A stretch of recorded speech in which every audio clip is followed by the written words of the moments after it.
If your heart fails, it will not whisper a warning. It will simply stop.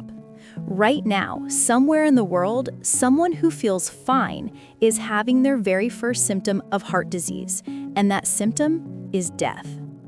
Heart disease is already the #1 killer on the planet. According to the World Health Organization, deaths from blocked heart arteries have more than tripled since the year 2000, from about 2.7 million people to over 9 million people a year. Most of them never thought it would happen to them. Here is the brutal truth that most people never hear clearly. It is not just what you eat that breaks your heart. It is what you do every single day without thinking. In this video, you will see 4 normal habits that cardiologists are begging you to quit because they quietly push your heart toward failure even if your blood tests still look perfect. If you are over 45 or you love someone who is, stay with me. In the next few minutes, you will discover which of these 4 habits is secretly attacking your heart and what to do instead. You do not need a gym membership or a perfect diet. You only need a few honest minutes with yourself, right now. Let us begin with the one habit many healthy adults defend. Imagine this. You eat salads, you walk during the week, you avoid cigarettes. But every Friday or Saturday night, you let loose with friends. A few glasses of wine become half a bottle. A couple of beers turns into 5 or 6. On Monday, you laugh it off and tell yourself it was only one night. Your heart does not laugh. Heart specialists warn that a single night of heavy drinking can shock your heart with abnormal rhythms, spike your blood pressure, and weaken your heart muscle over time, even if you're young and fit. That pounding in your chest after a night out is not just party energy. It can be your heart trying to push alcohol-loaded blood through stiffening vessels. If you choose to drink, here's the safer rule: no catch-up drinking. Spread drinks out through the week, or better, give your heart alcohol-free days. Swap every second drink for water. Set a firm limit before you start, and if your heart already has trouble or you take heart medication, ask your doctor whether any alcohol is truly safe for you.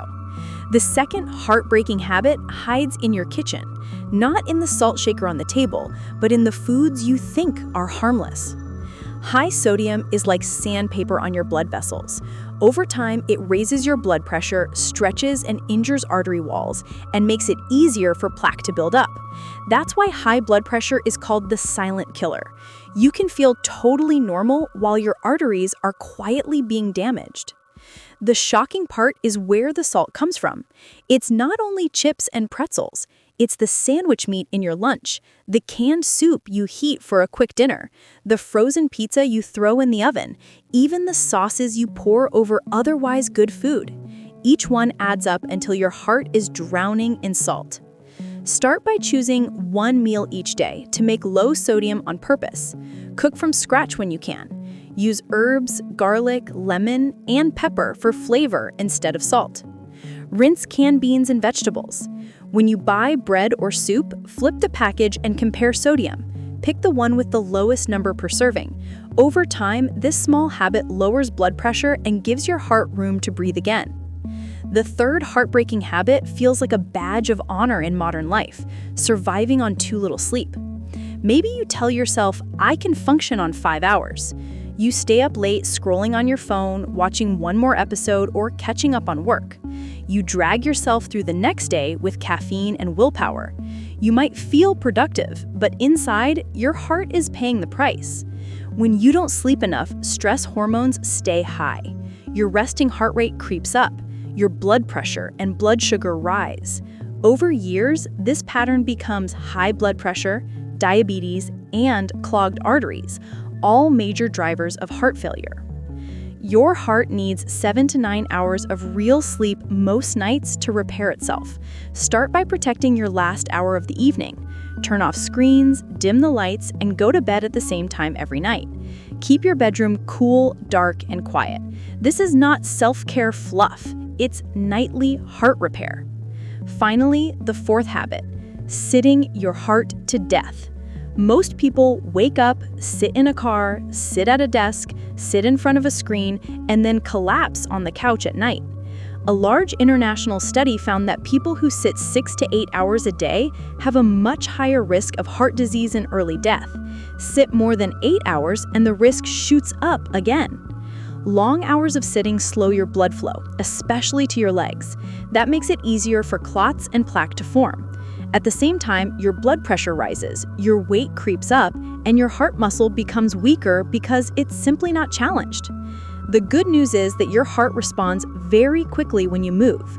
Aim for at least 30 minutes of moderate movement most days, and break it into small chunks if you need to. Walk briskly after meals. Take the stairs whenever you can. Stand up and stretch every 30 to 45 minutes. Every step you take is a vote for your future heart. So let's be honest together. Which of these 4 habits is your heart begging you to change first? The weekend drinking, the salty processed foods, the late nights, or the endless sitting? Your heart does not need perfection. It needs fewer attacks each day. Choose one habit from this list and make a small change this week. This video cannot replace personal medical advice, so always speak with your healthcare provider before making big changes. Tell someone you trust so that they can support you. And if you found yourself in this video, share it with one person you love. Their heart may be silently asking for help too.